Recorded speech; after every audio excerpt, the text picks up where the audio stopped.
తొండముని కదంతమును కోరపు బుజ్జయు వామహస్తమున్ మెండుక మ్రోయు గజ్జలును మెల్లని చూపులు మందహాసం కొండక గుజ్జు రూపమున కోరిన విద్యలకెల్ల వజ్జయై ఉండెడు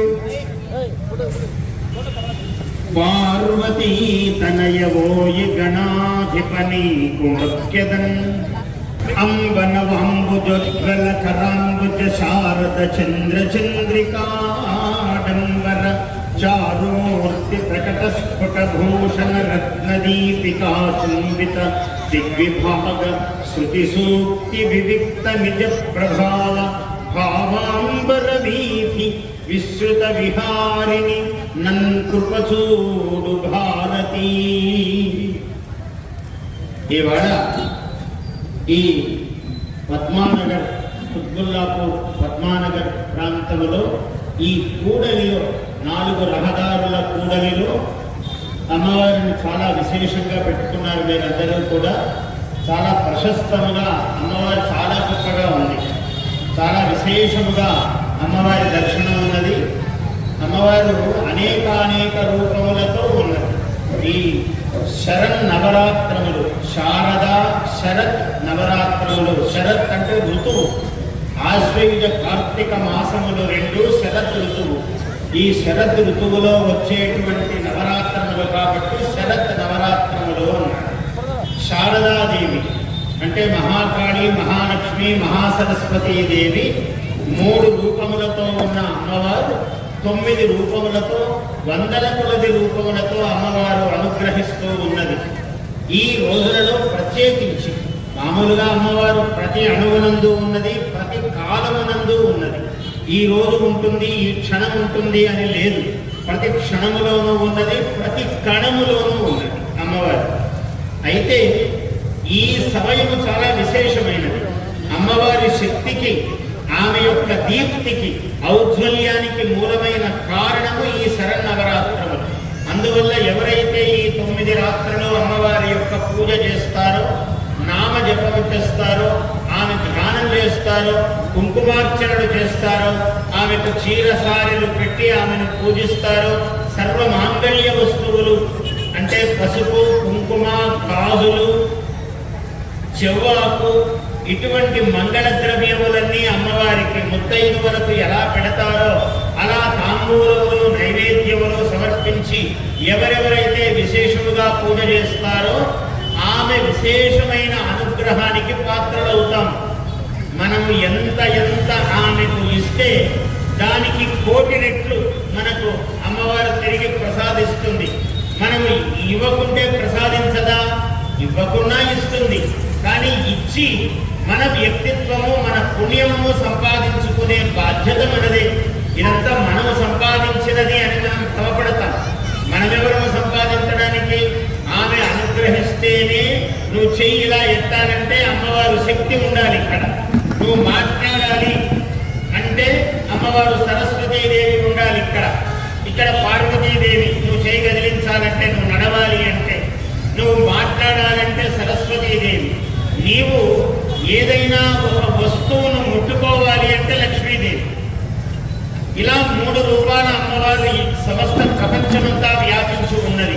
ఈ పంచభూతాలలో భూమి, ఆకాశము, అన్ని దిక్కులు, అగ్ని, వాయువు, ఆకాశము, అన్ని చోట్ల జలము, మొత్తము భూమండలమే కాదు నభోమండలం అంతా కూడా వ్యాపించి ఉన్నది అమ్మవారి శక్తి. అటువంటి శక్తి స్వరూపిణి అయినటువంటి అమ్మవారిని అనేకమైనటువంటి రూపాలతో, రూపం ఉంటేనే ధ్యానము కుదురుతుంది. చాలా మందికి తెలియక ఏమి రూపం లేకుండా గాల్లో అంటే వాడికి బుద్ధి నిలవదు.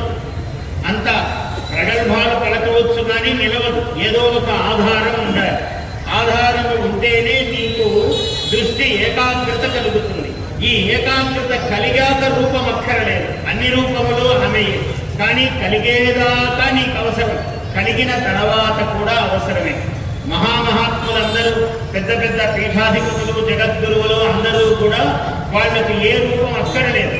కానీ రోజు చంద్రమౌళీశ్వరుని పెట్టుకుని అభిషేకాలు ఎందుకు చేస్తారు, పూజలు ఎందుకు చేస్తారంటే వాళ్లకు తెలిసినా ఏకాగ్రత ఉన్నా లోకం కోసమైనా చేస్తారు. అది ధర్మం. అందువల్ల దాన్ని ఎప్పుడూ వదలరు. ఏమిటి వాళ్ళ అలంకారము? రోజుకొక్క అలంకారము చేస్తారు అమ్మవారికి. ఏ అలంకారమైనా ఆమెయే. అయితే ఏదో కొన్ని పేర్లు ఉన్నాయి మనకు. ఒకప్పుడు బ్రహ్మదేవుడి దగ్గరికి మార్కండేయ మహర్షి, ఆయన చిరంజీవి మార్కండేయ మహర్షి అంటే యుగాలుగా ఆయన ఉన్నాడు. ఎప్పటి నుంచో ఉన్నాడు, కృతయుగము నుంచి ఉన్నాడు మార్కండేయ మహర్షి. ఆయన బ్రహ్మదేవుడి దగ్గరికి వెళ్ళాడు ఒక రోజు. ఇవన్నీ అనేక దివ్య లోకాలు. మనం ఈ ఊరు నుంచి ఆ ఊరికి వెళ్ళడానికే మనకు ఒక వాహనం కావాలి, శక్తి అంతంత మాత్రం ఉంటుంది. కానీ ఇలా ఈ అనేక బ్రహ్మాండాలలో ఎన్నో లోకాలు ఉన్నాయి. అనేక అనంత వీర్యస్య శ్రీమద్ ఆదినారాయణస్య అచింత్య అపరిమిత శక్త్యా భ్రయమాణస్య మహాజలౌఘ మధ్యే.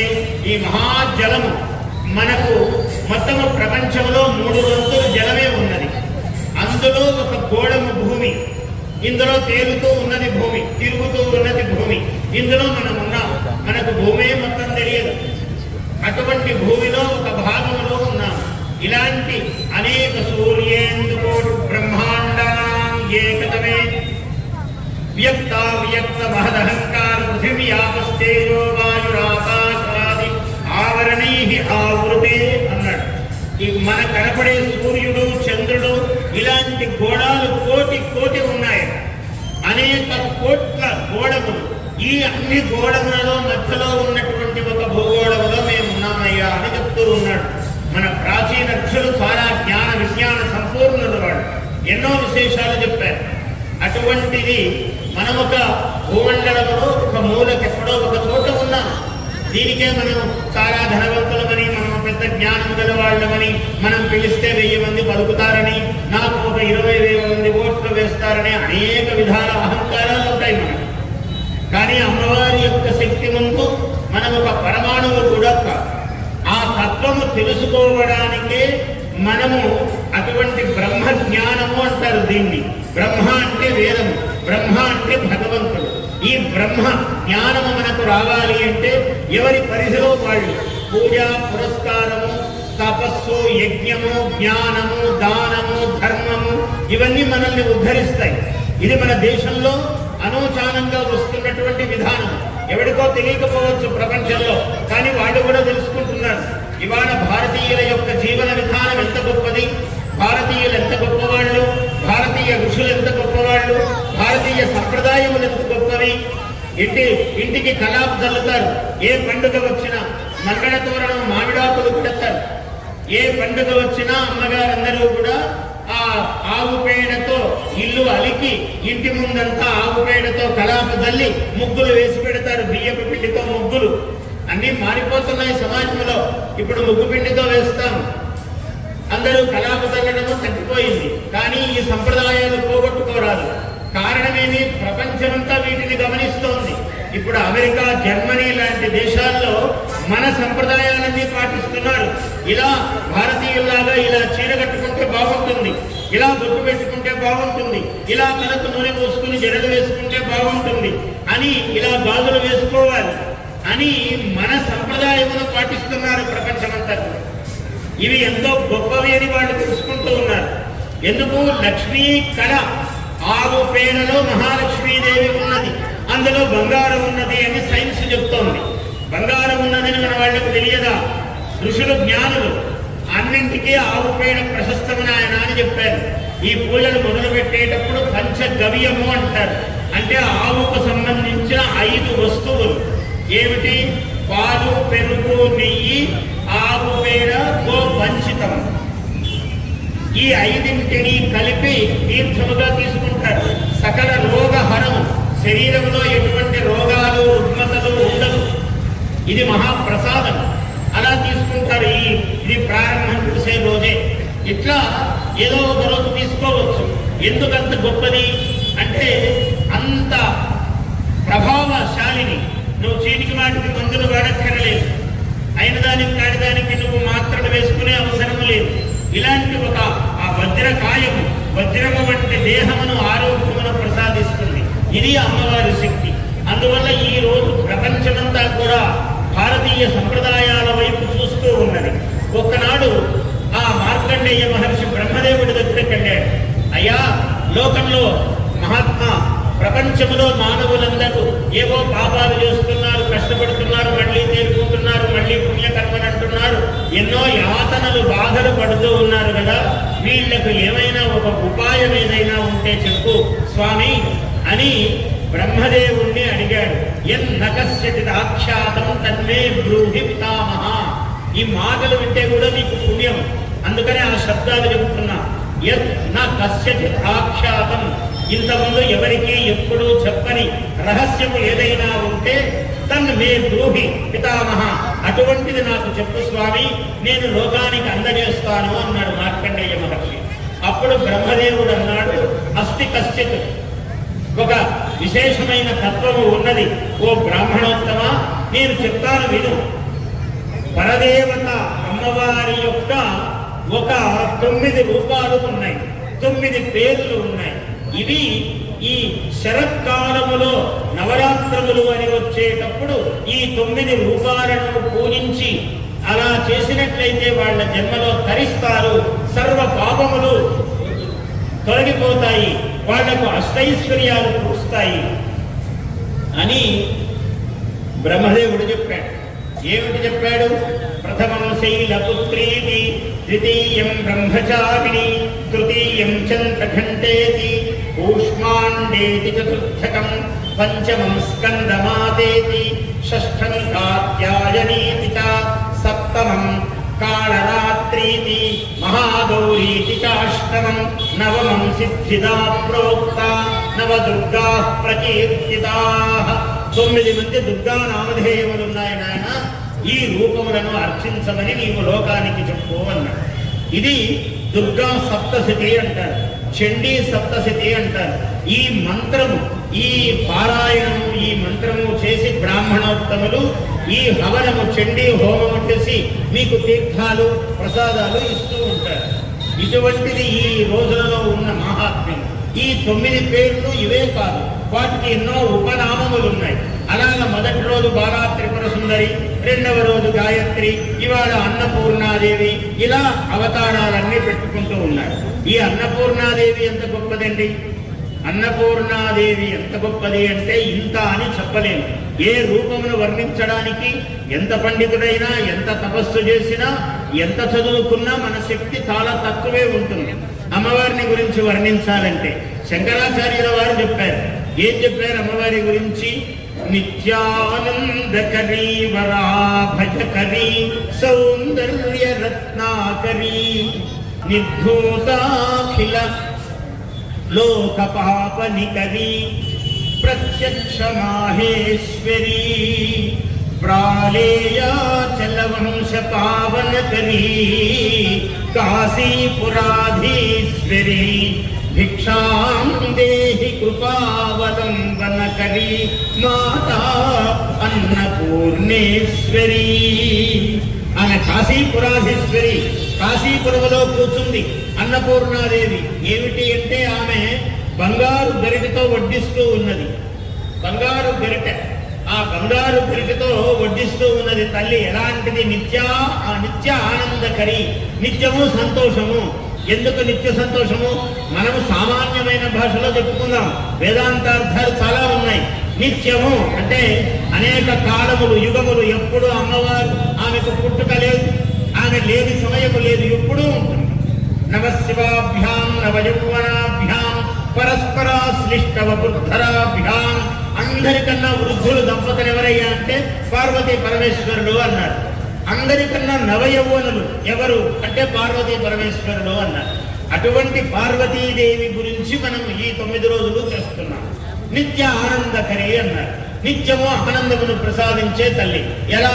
లేవగానే ఏదో ఇప్పుడంతా రకరకాలుగా అలవాట్లు మారిపోయాయి కదా, అందరం ఉపాహారం అంటే టిఫిన్, పొద్దున్నే టిఫిన్ తింటాం, బాగానే ఉంది. పొద్దున్నే తిన్నాం కదా, మళ్ళీ రేపు పొద్దున్న దాకా ఉంటామా? అమ్మో ఎంత కష్టము. మధ్యాహ్నం మళ్ళీ భోజనం, దానికి ఇంగ్లీష్ పేర్లు పెట్టుకుంటాం. ఇప్పుడంతా లంచ్, డిన్నర్ అనుకుంటాం అందరం. అంటే మన భాష మర్చిపోయాం. అన్నం తినటము, భోజనం చేయటము అనే పదాలు వాడాలి అందరూ. కాబట్టి మధ్యాహ్నం మళ్ళీ భోజనం చేస్తాం. మధ్యాహ్నం చూస్తే మళ్ళీ ఊరుకుంటామా, సాయంకాలం మళ్ళీ రాత్రికి భోజనం, ఇలా రోజుకు 3 పూటలు నిత్యానందకరి. తింటుంటేనే ముఖం హాయిగా ఉంటుంది, ఎప్పుడు ఆనందంగా ఉంటాడు. అన్నగత ప్రాణులను అన్నం హి భూతానాం జ్యేష్ఠం అన్నాడు. అన్నమే భూతములన్నింటికీ శ్రేష్టమైనది అన్నాడు. అన్నం లేకపోతే ప్రాణులు బ్రతకలేదు. అందువల్ల అటువంటి అన్నగత ప్రాణుల ప్రపంచంలో కాబట్టి అన్నమే మూలము అన్నాడు. అటువంటి అన్నస్వరూపిణి అమ్మవారు. అన్నమేనా? అన్నం ఒక్కటి పెడితే తినగలమా? తినలేదు. శాఖ పాకస్వరూపిణి కూష్మాండ అన్నారు అమ్మవారిని. కూష్మాండం అంటే గుమ్మడికాయ. ఆ గుమ్మడికాయ ఒకటి పెట్టుకుంటే మొత్తము బీరకాయ, బెండకాయ, చిక్కుడుకాయ, కాకరకాయ అన్నీ వస్తాయి ఇందులో. అంటే సొరకాయ, ఇంకా ఎన్ని కాయకూరలు ఉన్నాయో, వంకాయ వంటి కూరయు. ఓ మహానుభావుడు పద్యం చెప్పాడు, వంకాయను ఎలా అయినా చేయొచ్చు, ఇలా చేయొచ్చు, అలా చేయొచ్చు, ఏది కాకుంటే ఊరికే నిప్పుల మీద మార్చొచ్చు, దాంట్లో ఉప్పేసుకుని తినవచ్చు. ఎన్నో రకాల వంటకాలకు మూలము వంకాయ. వంకాయ వంటి కూరయు పంకజముఖి సీత వంటి భామామిణి. వంకాయ వంటి కూర లేదయ్యా అన్నాడు. సీత వంటి సాధ్వీమణి, పతివ్రత శిరోమణి ఎవరున్నారు అన్నాడు ఈ లోకంలో. పంకజముఖి సీత వంటి భామామణియు శంకరుని వంటి దైవం. శంకరుని వంటి దైవం ఎవరున్నారయ్యా? శీఘ్ర వరప్రసాది. ప్రతివాడు శంకరుడు గురించి, శివుడు గురించి తపస్సు చేస్తాడు. అంటే భోళా శంకరుడు అన్నాడు. ఆయన వెంటనే వరం ఇచ్చేస్తాడు. ఒక నమస్కారం పెడితే సంతృప్తి చెందుతాడు ఆయన. అంటే వేరే దేవతలు తత్వాన్ని కాదు, శీఘ్రముగా వరమిస్తాడని. శంకరుని వంటి దైవము లంకాధిపవైరి వంటి రావణు గలడే. లంకాధిపుడు రావణుడు, ఆయన వైరి శ్రీరాముడు. రాముని వంటి రాజు భూమండలంలో ఇంకొకడు లేడు. అందుకనే ఈ రోజు కూడా రామరాజ్యం రామరాజ్యం రామరాజ్యం. ఎన్ని యుగాలు గడిచిపోయింది? 1 కోటి సంవత్సరాలు అయిపోయింది, లక్షల సంవత్సరాలు అయిపోయింది రాముడు పుట్టి. కానీ ఇప్పటికి రాముడు రాముడు రాముడు అంటున్నాం. ఎందుకంటే ప్రజల కోసము తన ప్రాణమును, భార్యను, ప్రాణము కన్నా ఎక్కువ సీతాదేవి, అటువంటి సీతాదేవిని వదలడానికి కూడా వెనుకాడలేదు ఆయన. ఎంత త్యాగము, ఎంత గొప్పవాడు. అందువల్ల రాముడు రాముడు అంటున్నాం ఈ రోజు కూడా. అటువంటిది శాకపాత స్వరూపిణి అమ్మవారు. ఒక వంకాయ, బీరకాయ, బెండకాయ అన్ని రూపాలు ఉన్నాయి. నిత్యానందకరి వరా అభయకరి. వరము అభయము 2 చేతులు అమ్మవారు ప్రత్యేకంగా పెట్టింది. అమ్మవారికి 4 చేతులు, 8 చేతులు, ఇలా చాలా ఉన్నాయి. అయితే మన కోసము ఒక 2 చేతులు ప్రత్యేకముగా పెట్టింది. అన్ని చేతులు మన కోసమే. ఈ 2, ఒకటి వరము, ఒకటి అభయము. నీకేం భయం లేదు. ఎన్నో భయాలు వస్తాయి తెల్లవారితే మనకు. అందుకని దుర్గే స్మృత హరసి భీతి వశేష జంతో స్వస్థై సుత మతిమతీవ శుభాం దదాసి దారిద్ర్య దుఃఖ భయహారిణి కాత్వదన్యా సర్వోపకార కరణాయ సదార్ద్ర చిత్త. ఇది అందరికీ రావాలి నోటికి. నేను చెప్తాను, ఒకసారి పలకండి. దుర్గే స్మృత. నేను ఎక్కడ చెప్తున్నాను, మీరెక్కడ పలుకుతున్నారు? ఇక్కడ ఈ స్థాయిలో పలికాను నేను. దుర్గే స్మృత అంటే పలుకు, వాక్కు 4 విధాలు ఉన్నది. నాభి మండలములో నుంచి శబ్దం రావాలి. మనం మాట్లాడేది 4వ భాష. లోపల ఒకటి ఉంది బొడ్డులో. అందుకే వీరికి పొట్ట నిండా అక్షరాలేనండి, పొట్ట నిండా చదువుకున్నాడండి అంటుంటారు. మన గణపతి చదువులకు మూల వెనుకుంటే ఆయన పొట్టంతా చదువులే. అందువల్ల గణపతికి పెద్ద పొట్ట ఉంటుంది. మనకు కూడా పొట్టలు పెంచకూడదు, కానీ చదువులు పెంచుకోవాలి మనం. ఈ పొట్టు నుంచి మళ్ళీ హృదయంలో ఒక భాష ఉంటుంది. ఈ పరా అంటారు, ఇక్కడ మధ్యమ అంటారు, ఇక్కడికి వచ్చాక మధ్యమ అంటారు, దీన్ని వైఖరి అంటారు. ఇలా 4 విధాల శబ్దం ఉంటుంది మనం పలికే ప్రతి మాటలో. ఇక్కడి నుంచి పలకాలి మనం. ఇప్పుడు ఈ 4 కలిపి పలకాలి. మామూలుగా అంటే ఇక్కడ మాత్రం పలికినట్లు అవుతుంది, కానీ ఇక్కడి నుంచి పలకాలి. దుర్గే స్మృత హరసి భీతి అశేష జంతో. బాగా గుర్తు తిప్పండి. జంతో స్వస్థై స్మృత మతిమతీవ శుభాం దదాసి దారిద్ర్య దుఃఖ భయ హారిణి కాత్వదన్యా సర్వోపకార చిత్త. అమ్మవారు భక్తులు అడిగితే చాలు ఉపకారం చేద్దామని ఎప్పుడూ సిద్ధంగా ఉంటుందట. అడగని వాడిదే పాపము, అడగని వాళ్ళదే తప్ప ఆమె ఎప్పుడూ సిద్ధంగా ఉంటుంది. సర్వ ఉపకార కఠినాయ సదా ఆర్ద్ర చిత్త. తడిసిన చిత్తముతో, తడవటం అంటే ఏమిటి? ప్రేమతో తడవటం. అయ్యో వీళ్ళు నా భక్తులు, వీళ్ళు నాకు పూజ చేస్తున్నారు, ఇక్కడ కుంకుమ పూజ చేశారు, ఇక్కడ ఇంత మంటపం పెట్టారు, ఇక్కడ నన్ను ఆవాహనం చేశారు, ఒక బ్రాహ్మణుడిని పెట్టి పూజ చేస్తున్నారు, రోజు వచ్చి దర్శనం చేస్తున్నారు, తీర్థ ప్రసాదాలు తీసుకుంటున్నారు, భక్తిగా భజనలు చేస్తున్నారు, సినిమా పాటలు పాడకుండా చేస్తున్నారు. అది కూడా గొప్ప విషయమే. అన్నిటిని పెట్టి, అమ్మవారిని పెట్టి మనం సినిమా పాటలు అల్లని పాటలు పెట్టుకుంటే ఏకం అనుకోండి, మొత్తం అంతా గంగా ప్రవేశ, మన పుణ్యమంతా పాడైపోతుంది. అట్లాంటి పనులు చేయరాదు. మామూలుగా వినాయక మండపాల్లో చూస్తుంటాం ఇవే పనులు. మనం అక్కడ పెట్టి సినిమా పాటలు పెట్టి ఎవరితో ఉంటారు, ఏం ప్రయోజనం? అలా ఉండకూడదు. మనం అమ్మవారి పాటలే పెట్టుకో, నువ్వు ఆనందంతో నృత్యంతి, తాండవం చేయి, కానీ అమ్మవారి నామధేయాలు ఉండేటట్టు చూసుకో, గణపతి నామధేయాలు ఉండేటట్లు చూసుకో. ఇంకో భగవంతుడు ఏ రూపమైనా పర్వాలేదు, అలాంటి రూపం పెట్టుకోవాలి. ఇది విశేషంగా అమ్మవారి పూజ కాబట్టి అమ్మవారు. అందువల్ల సదా ఆర్ద్ర చిత్త దుర్గే స్మృత. నిన్ను తలిస్తే చాలు మనస్సులో దుర్గా అంటే చాలు, దుఃఖం పోగొడుతుందట అమ్మవారు.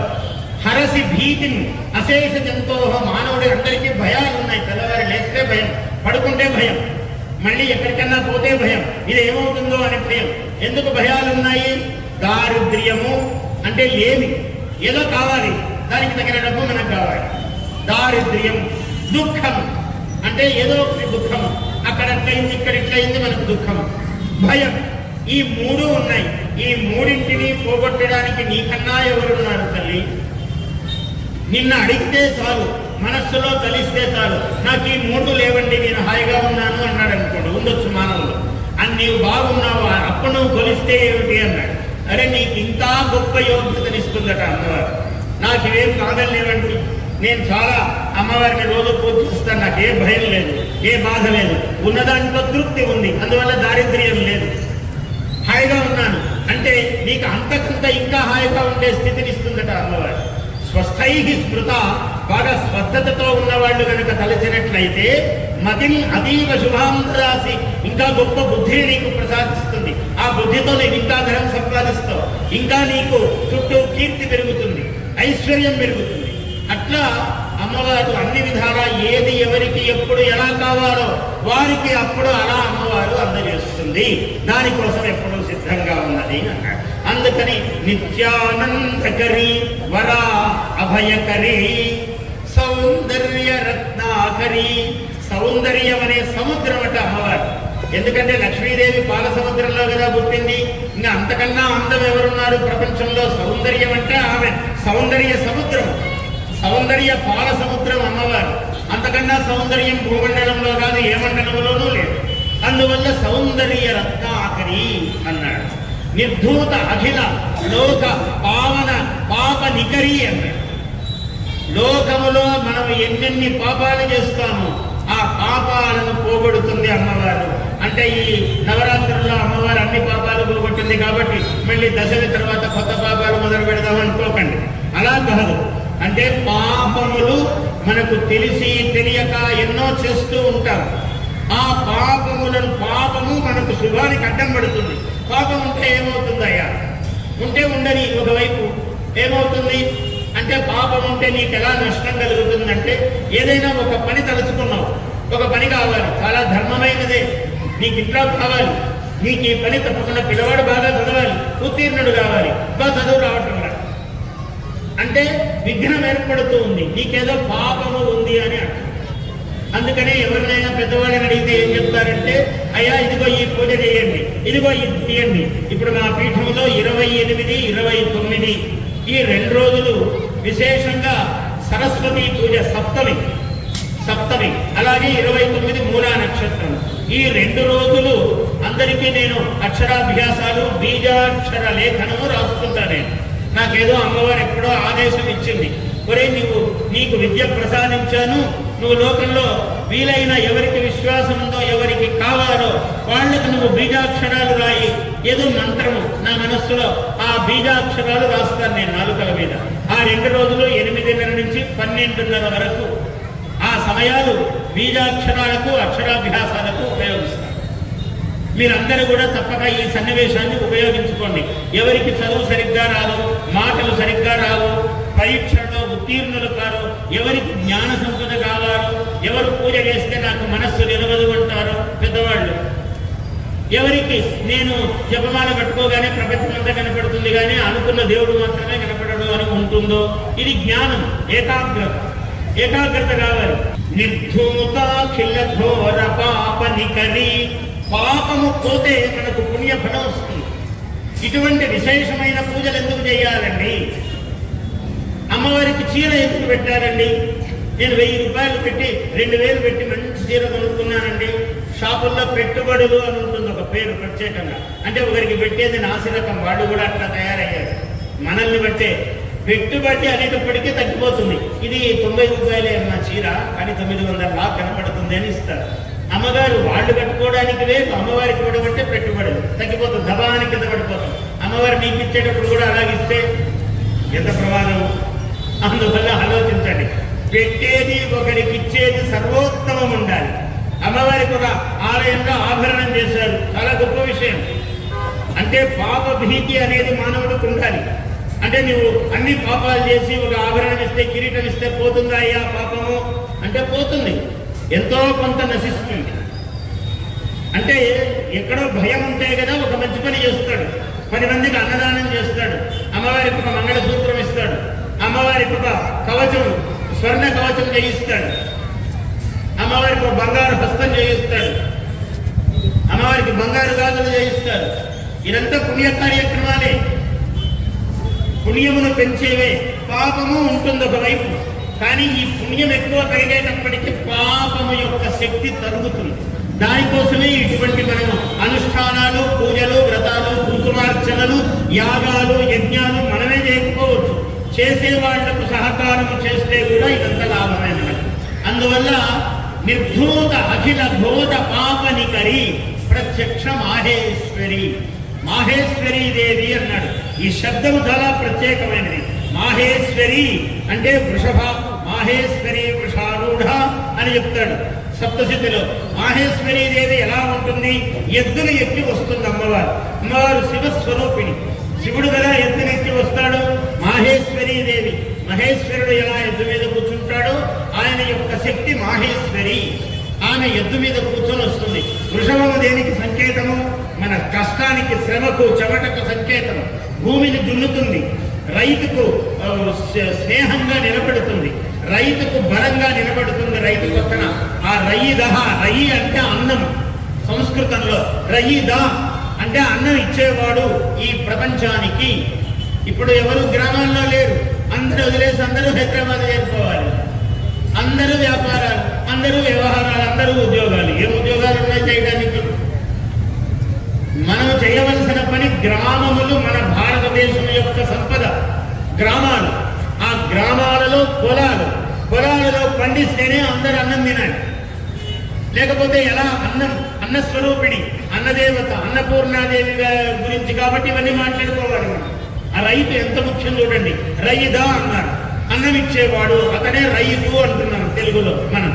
కాబట్టి ప్రత్యక్ష మాహేశ్వరి, ఆమె ఆ వృషభము మీద కూర్చున్నటువంటి తల్లి, ఆ శక్తిని ప్రసాదించే తల్లి, శాఖపాక స్వరూపిణి అమ్మవారు.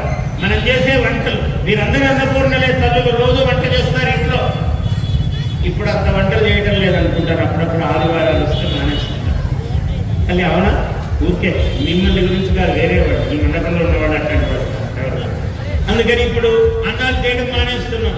ఒకసారి మా వాడు ఉన్నాడు, మా డ్రైవర్ చెప్తుంటాడు, ఏం రాదు జనమంతా చాలా ఎక్కువ ఉన్నారు ఈరోజు అంటే, ఈరోజు ఆదివారం కదా గురువు గారు అన్నాడు ఒకరోజు. ఏం రా ఆదివారం అయితే ఆదివారం ముందు వంటలు చేసుకోవాలి కదా గురువు గారు, అందరూ కొత్త పిల్లలని. వాడు ఎలా చేస్తాడో, ఏం చేస్తాడో అవి తిని మన ఆరోగ్యాల ఏం కావాలి? అమ్మగారు మీరు చేస్తే ఎంత బాగుంటుంది. ఇంట్లో మీరు స్నానం చేసి వంట చేసి ఆ చేసేటప్పుడు కృష్ణాయ గోవిందాయ వాసుదేవాయ లేకుంటే కాత్యాయని విద్మహే ఏదో ఒకటి అమ్మవారి నామధేయం, అన్నపూర్ణే సదాపూర్ణే శంకర ప్రాణవల్లభే భిక్షాం దేహిత అని ఆ జ్ఞాన వైరాగ్య సిద్ధ్యర్థం భిక్షాం దేహిత పార్వతి ఇది చెప్పుకొని వంట చేస్తే ఆరోగ్యాలు ఎంత పెరుగుతాయి, ఆనందాలు ఎంత పెరుగుతాయి, శరీరాలు ముఖాలు ఎంత శోభనంగా ఉంటాయి. ఎప్పుడు క్రీములు రాసుకునే అవసరం రాదు. ఈ శ్లోకం చెప్తే చాలు. ఇవి చెప్పాలి. అందుకే కదా వాళ్ళు కూడా నిజాలు చెప్తున్నారు బయటికి. ఇప్పుడు అయ్యా మీరు ఇవి అవి కాదు, ఆ అన్నము వండినప్పుడు గంజి ఉంటుంది చూసారా, అది పూసుకోండి ముఖానికి, చాలా బాగుంది. అంటే మన అన్నంలోనే ఉంది, మన గంజిలోనే ఉంది, మనం దాన్ని గుర్తించడం లేదు. ఆ గొప్పతనం అంతా ఇక్కడే ఉంది. అన్నంలో గంజిలో శక్తి ఉంటే అన్నము వండే తల్లి ఎంత గొప్ప, ఆ చెయ్యి ఎంత గొప్ప, ఆ చెప్పే మంత్రం ఎంత గొప్ప, ఆ ఆహారము తింటే ఎంత ఆరోగ్యం. అందువల్ల ఇవి చిన్న విషయాలే, కానీ ఇవి పాటించాలి. ఇవి పాటించగానే కదా రోగాలు రుష్టులు ఇప్పుడు అందుకే ఎందుకు వస్తున్నాయి. 24 గంటలు మీకు ఈ మందుల దుకాణం తెరిచి ఉంటుంది. ఏమి ఇది దేశానికి వైభవమా? 24 గంటలు తెరిచి ఉండడం అంటే మన దురదృష్టం కదా. వాడు ఎప్పుడో గంట తీస్తే చాలు అన్నట్టు ఉండాలి మనం, కానీ లేదు. 24 గంటలు కూడా చాలటం లేదు. ఇంకా మనం ఇంకా 2 గంటలు తలుపు తీసి పెడితే బాగుంటుంది అన్నట్టు అయిపోయింది. వీధికి ఒకటే నవ్వదు. కొన్ని మందుల దుకాణాలు అయిపోయాయి. అంటే కారణం ఏమి? ఆహారం. అన్నపూర్ణాదేవి, ఆమె మహిమే ఇదంతా మాట్లాడుకుంటున్నాం. కాబట్టి ప్రత్యక్ష మాహేశ్వరి అమ్మవారు ప్రత్యక్ష దైవతం. అన్నము, శాకము, పులుసు, పప్పు, కూర. ఇప్పుడు ఇవన్నీ మాట్లాడటం కూడా మానేసి మనం కర్రీ, సూపు అని మాట్లాడుతున్నాం. ఎందుకు? మన భాష అంత గొప్పది. Rice, lemon rice, green rice, white rice. ఏం దురదృష్టం, వాడికి పాపం రైస్ తప్ప పదం లేదు. వండిన అన్నమునకు రైసే, వండక ముందు బియ్యానికి రైసే. ఎవరైనా రైస్ అన్నప్పుడు ఇంక బుక్కేడు బియ్యం పోసాడు అనుకోండి, మన పళ్ళెంలో తెచ్చి అప్పటి నుంచి రైస్ అంటే మానేస్తాం, అన్నం పెట్టుకోండి అలా. అందుకని భాష, మన తెలుగు భాష ఎంత గొప్పది. తల్లులారా, మన భాష గొప్పది, మన వేషము గొప్పది, మనం కట్టుకునే చీర, మన రవిక ప్రపంచమంతా ఆదర్శం. మనం కట్టుకునే పంచ, కండువ, మనం వేసుకునేటువంటి ఈ లాల్చి, జుబ్బా, ఇవన్నీ చాలా గొప్పవి. మనం వేసే కండువ, ఉత్తరీయం ఎంత గొప్పది. ఇవన్నీ చాలా గొప్పవి ప్రపంచంలో. ఇప్పుడు ప్రపంచమంతా జర్మనీ వాడు పాటిస్తున్నాడు, మనం పాటించకపోతే ఎలాగా? అందుకని మధ్య మధ్యలో ఇవి చెప్తున్నా. నాకు మీరు ముందే పాటిస్తున్నారు మహాతల్లులు, అందరూ గొప్పవాళ్ళు, వదలకుండా పాటిస్తారని ఇంకా కొంచెం ధైర్యం కోసం ఇవన్నీ. కాబట్టి నిర్ధూతాఖిల ఘోర పాప నికరీ ప్రత్యక్ష మాహేశ్వరి ప్రాళేయాచల వంశ పావన కరీ. అమ్మవారు పుట్టింది. ఈ కరీ అనేది అక్కడికి వచ్చింది మీకు. ప్రాళేయాచల వంశ పావన కరీ. ప్రాళేయాచలం అంటే హిమవంతుడి కూతురుగా పుట్టింది ఆమె. పర్వతరాజ పుత్రిక పార్వతి. ప్రాళేయం అంటే మంచుకొండ, తెల్లగా ఉంటుంది. ఆ అంత తెల్లగా ఉన్న మంచుకొండను కూడా ఆ వంశమునంతా పవిత్రము చేసిందట అమ్మవారు పుట్టి. ప్రాళేయాచల వంశ పావన కరీ కాశీపురాధీశ్వరి. కాశీపురంలో అన్నపూర్ణాదేవి. అన్ని దర్శనం చేసి మనం అన్నపూర్ణ దర్శనానికి కూడా వెళ్తాం. అక్కడ ఏం విశేషమో కానీ అన్నానికి తెలుగు వాళ్లకు ఎక్కువ సంబంధం. ఆ అన్నపూర్ణ మందిరంలో ఎక్కడ చూసినా తెలుగు వాళ్ళే ఉంటారు. అంత చుట్టూ తెలుగు వాళ్ళ మహిమే ఎక్కువ. మన వాళ్ళే అంతా ఎక్కడ చూసినా. ఏ దేవుడు వైభవం వచ్చిందన్నా తెలుగు వాళ్ళే ఉంటారు. అరుణాచలం గొప్పదన్నా మన తెలుగు వాళ్ళే ఉంటారు. అయ్యప్ప స్వామి గొప్ప అన్న మన తెలుగు వాళ్ళే ఉంటారు. ఎక్కడ ఏ క్షేత్రమైనా మన తెలుగు వాళ్ళు ముందు అందవేసిన, అంతే అంటే ఇది కంకణం, అట్లా వేసిన చేయిలాగా ముందే ఎడుతుంటారు అన్ని చోట్ల. అదే తెలుగు వాళ్ళ గొప్పతనం. మనం అంత గొప్పవాళ్ళు నిజానికి. ఆ గొప్పతనాన్ని మనం నిలుపుకోవాలి అంతే. కాబట్టి ప్రాళేయాచల వంశ పావన కరీ కపసీపురాధీశ్వరి భిక్షాం దేహి కృపావలంబన కరీ. అమ్మా, నీవు దయతో నాకు భిక్షణ పెట్టు, అన్నము పెట్టు. అన్నం ఎవరు? అమ్మవారే పెట్టాలి. ఏదైనా ఇబ్బంది వచ్చి పంటలు పండకపోతే ఎంత ప్రమాదము. ఆమె అనుగ్రహంలో వర్షం కురిపించాలి. విత్తనం వేసినప్పుడు వేసే ముందు వర్షం రావాలి, వేసిన తర్వాత వర్షం రాకూడదు. పంటలు కోసిన తర్వాత వర్షం రావాలి. పంట అంతా సిద్ధమైనప్పుడు కోయక ముందు వర్షం రాకూడదు.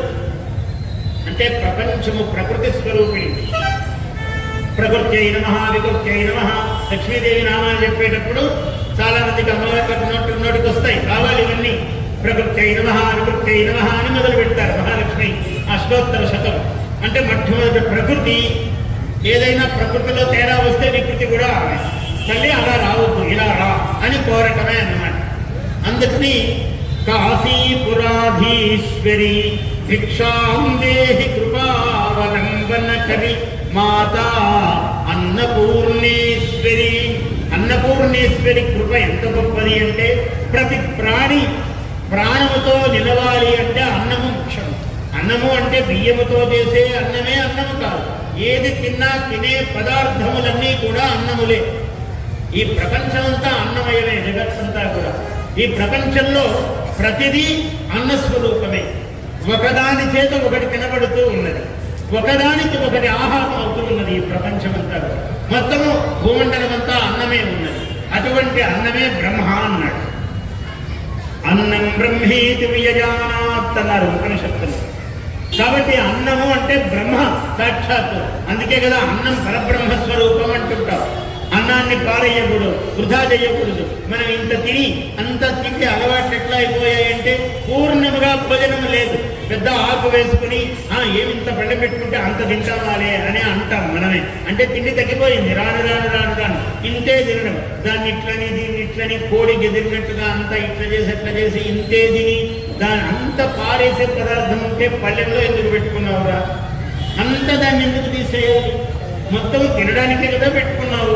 అందుకని సతృణాభిషవహారిణ అన్న సంస్కృతంలో. అంటే అందులో ఏమొచ్చినా తీసివేయకుండా కరివేపాకు కూడా తీసేయకూడదు అన్నాడు. కరివేపాకు తీసేస్తాం పర్వాలేదు, కానీ కరివేపాకుని పెట్టుకొని ఇంత అన్నం పక్కకు పెట్టి లేదా ఇంత తిని ఇంత పారేసి అలా అన్న దోషం. ఇదంతా రోజు చేసే పాపం. మనం ఇట్లాంటి పాపాలు చేయకూడదు. ఒకరికి పెట్టినా పూర్ణంగా పెట్టాలి, మంచిదేదో అది పెట్టాలి. మన దగ్గర ఏ వస్తువైనా చెడిపోతే అది ఎవరికి ఇవ్వరాదు. ఏది సర్వోత్తమమో అది దానం చేయాలి.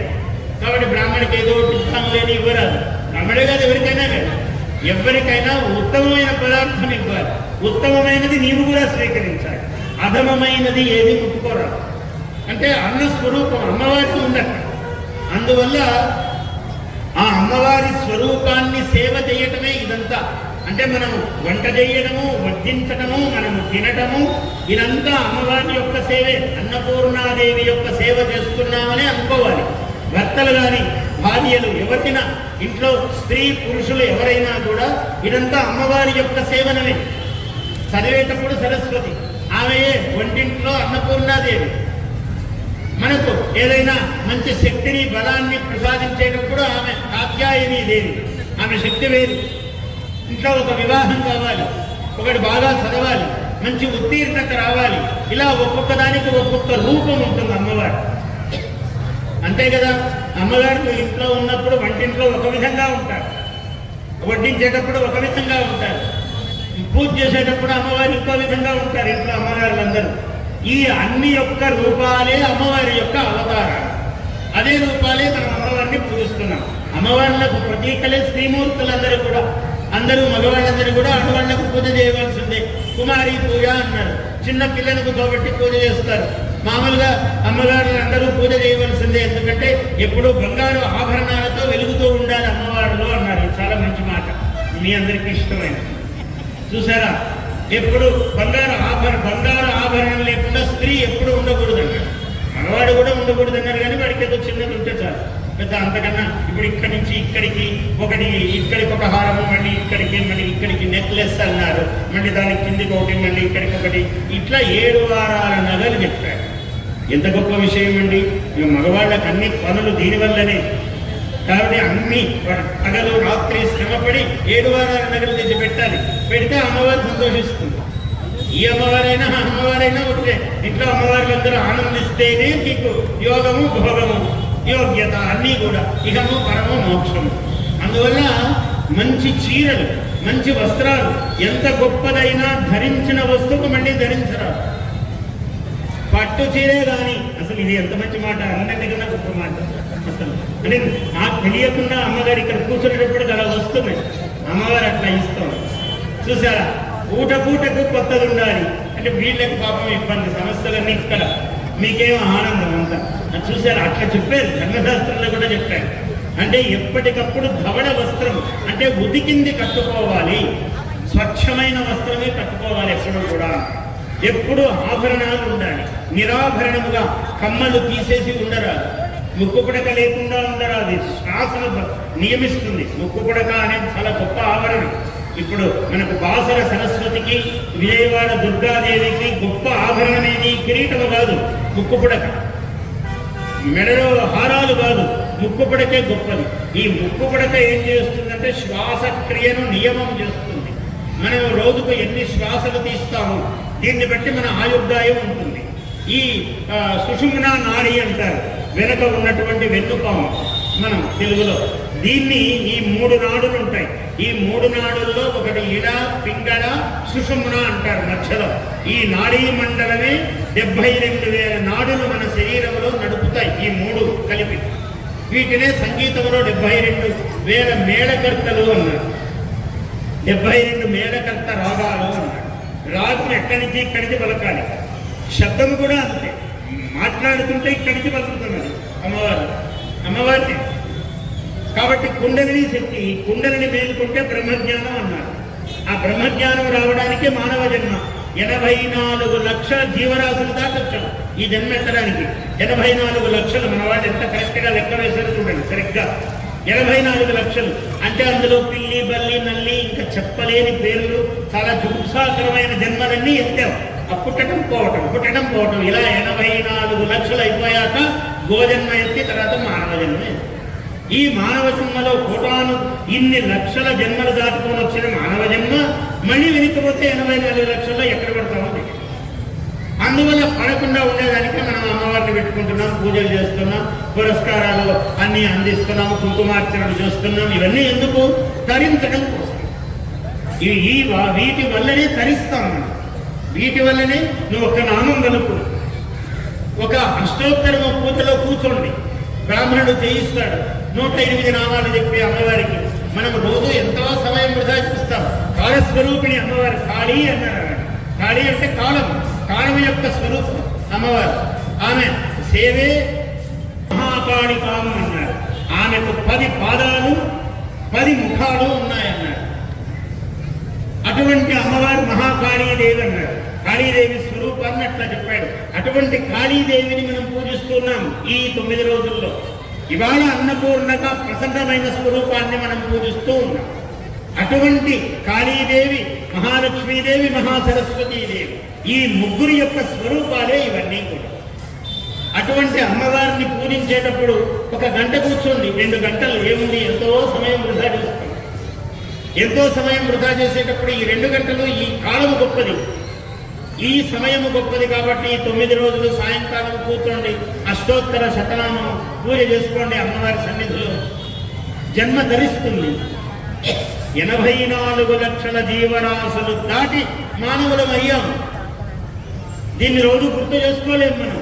ఏదో ఇలాంటి సందర్భం వచ్చింది కాబట్టి మీకు చెప్తున్నాను. మామూలుగా వింటుంటారు, మీరందరూ విజ్ఞానులే, తక్కువ వాళ్ళేం కాదు.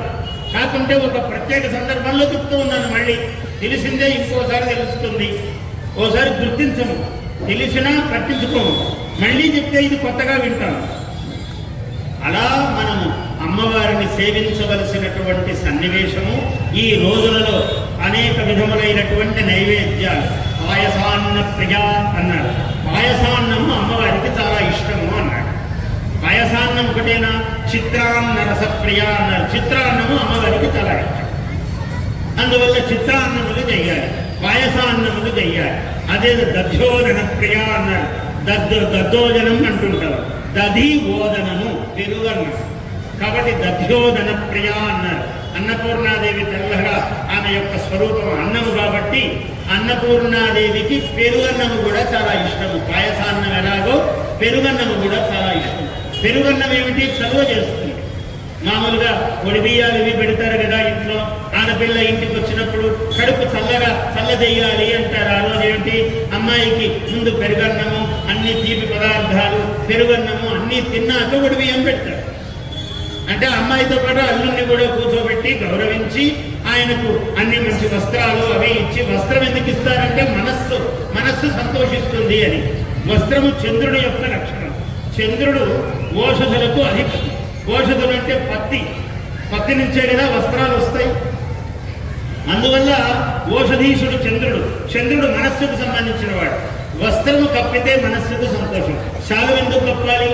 పంచెలు చీరలు ఎందుకు ఇవ్వాలి అంటే మనస్సు సంతోషిస్తుంది. మీకు ఏమిచ్చినా పెద్ద తృప్తి కలగదు. అందులో 100 రూపాయలు పెడితే ఎక్కువ 100 పెట్టిండొచ్చు కదా, ఏమి 500 చేతికి రాలేదా అనిపిస్తుంది. 500 పెట్టాడు అనుకోండి, ఏం ఒక్కడ అదే పడిగా అన్నింటిలో కట్టలో ఒక్కటి తీసి పెడుతున్నాడు, ఇట్లా కట్ట పట్టుకుంటే ఏమవుతుంది, కట్ట పట్టుకున్నాడు అనుకోండి, కట్ట పట్టుకున్నా కూడా ఏమైంది, ఇంకో కట్ట పెడితే ఏమైంది, తృప్తి ఉండదు.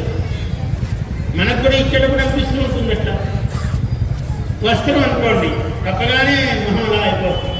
ఫోటోకు నవ్వండి అని చెప్పే అవసరం, మొహం ఇట్లా అయిపోతుంది. అందరికీ సాల్వా కప్పితే పుష్పమాల వేస్తే పరమానందం కలుగుతుంది. పంచెలు ఇచ్చారనుకోండి, అమ్మగారులకు చీరలు ఇచ్చారనుకోండి, అసలు ఏమిచ్చినా చీరతో సమానం.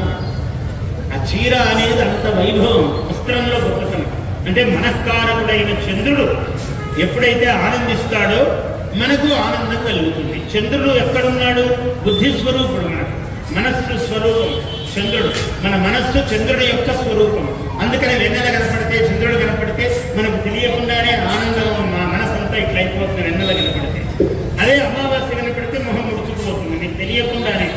ఎందుకు అట్లున్నావు అంటే అమావాస్య కదండి, ఎందుకు ఇట్లున్నావు అంటే చెప్పే అవసరం లేదు, వెన్నెల పూర్ణిమ. అందువల్ల చంద్రుని యొక్క కారణము చేత అన్నము కూడా అంతే. అన్నము కూడా చంద్రుని యొక్క లక్షణం. అందుకని అన్నం తింటే మనసు హాయిగా ఉంటుంది. అబ్బా కడుపు చల్లగా ఉందండి, వాడు కోపంగా విసురుగా కసలుగా ఉన్నాడు, ఎందుకంటే ఆకలిలో ఉన్నాడండి. ఆకలిలో ఉన్నప్పుడు అట్లే ఉంటాడు ఆయన. ఆకలిలో ఉన్నాడంటే వాడికి ఎక్కడ లేని కోపం వస్తుంది. ఊరుకుంటే ఇక్కడేం కోపం చేసుకోవాల్సినంత ఇదే లేదండి, ఊరుకుంటే కోపడుతుంటాడంటే ఆయన పొద్దున్నుంచి ఏం తెలియదండి, అందుకని అట్టున్నాడు. వెంటనే సమాధానం చేస్తే తెలిసిపోతుంది. అందుకని అన్నస్వరూపిణి అమ్మవారు, శాకపాక స్వరూపిణి అమ్మవారు, రసస్వరూపిణి, ప్రకృతి స్వరూపిణి అయినటువంటి దేవి దేవదేవి అన్నపూర్ణాదేవి.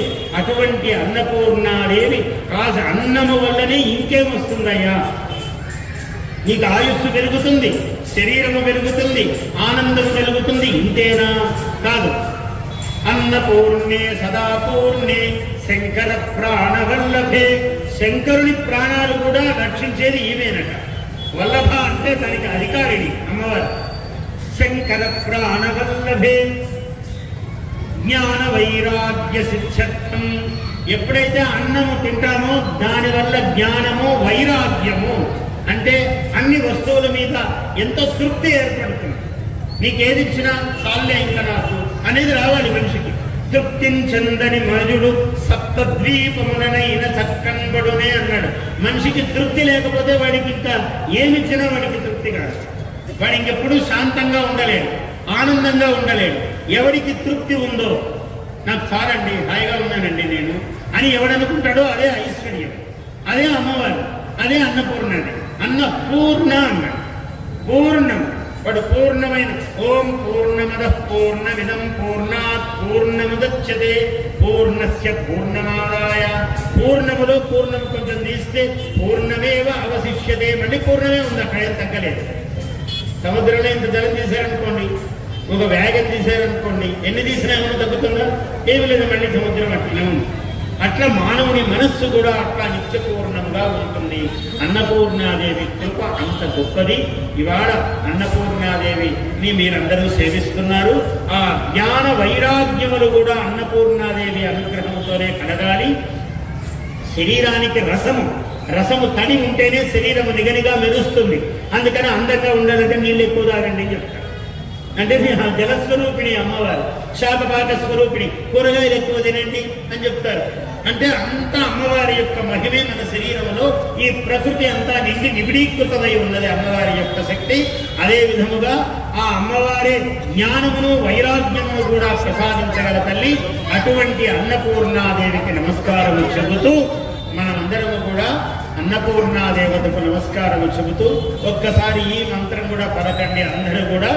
దీంతో నా ప్రసంగము ఉపసంహరిస్తాను, గంట అయినది. సదాపూర్ణే శంకర ప్రాణవల్లభే జ్ఞాన వైరాగ్య సిద్ధ్యర్థం భిక్షాం దేహి చ పార్వతీ అన్నపూర్ణే సదాపూర్ణే శంకర ప్రాణవల్లభే జ్ఞాన వైరాగ్య సిద్ధ్యర్థం భిక్షాం దేహి చ. వాళ్ళ చేతులు ఇట్లా పెట్టండి, ఏం తప్పులేదు అమ్మవారి ముందు. భిక్షాం దేహి చ పార్వతీ. భగవంతుణ్ణి అడుగుతాం, మానవుల్ని అడగొద్దు. మనం ఇది కావాలి అది కావాలని అడగొద్దు. ఆమెను అడిగితే ఇవ్వని పదార్థమే లేదు ప్రపంచంలో. ఏమైనా ఇస్తుంది, ఏమైనా ఇవ్వగల తల్లి మన దగ్గర ఉంటే మనం ఇక్కడ అక్కడ ఎందుకు అడగటం?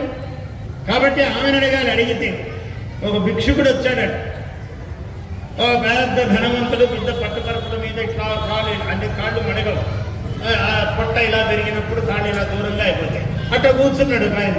కూర్చుంటే ఒక భిక్షకుడు వచ్చాడు. భగవతి భిక్షాందేహి మాతః అన్నాడు. అమ్మా, అయ్యా అక్కడ కూర్చున్నా సరే అమ్మనే అడగాలి. అదే రహస్యం అన్నపూర్ణాదేవి. అందుకే అమ్మా నాకు అన్నం పెట్టమని అడిగాడు. అడిగితే ఈయన అక్కడ కూర్చున్నాడు. కూర్చుంటే నా వంటి ఒక ఆయన కవి, ఓ పండితుడు వచ్చాడు, గురువు వచ్చి ఇప్పుడు ఆయన అడగడం లేదండి అన్నాడు. మరీ వింతండి, ఆయన అంత గట్టిగా అరిచి అడుగుతుంటే అడగలేదంటారు ఏమిటండి అన్నాడు. అడగడం లేదండి, మనకు ఒక జ్ఞానం నేర్పిస్తున్నాడు, ఒక గుణపాఠం చెప్తున్నాడు అన్నాడు. అదేమిటండి అన్నాడు. ఏమిటంటే అదత్వామాదృశో మాభూ దత్వాత్వం వాదృశో భవ అంటున్నాడు.